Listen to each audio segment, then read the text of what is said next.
Kettlebell squat to overhead circle.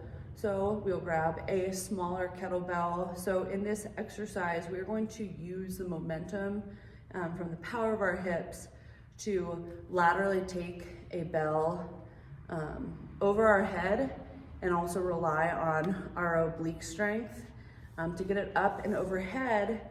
But then when we get down to our midline in this inferior position, ideally what we're going to do is also use our core to then stop that momentum and then repropel it the other direction.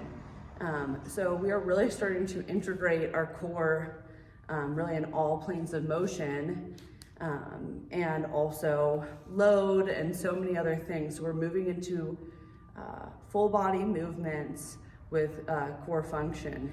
So the way I'm going to grab the bell is grabbing it from the front handles right here. So this is going to make sure that my shoulders feel comfortable in all positions as we go through this lift. We will then spread our toes always. Let's start in the low position. Start here, and then I'll use my hips to take it up and overhead.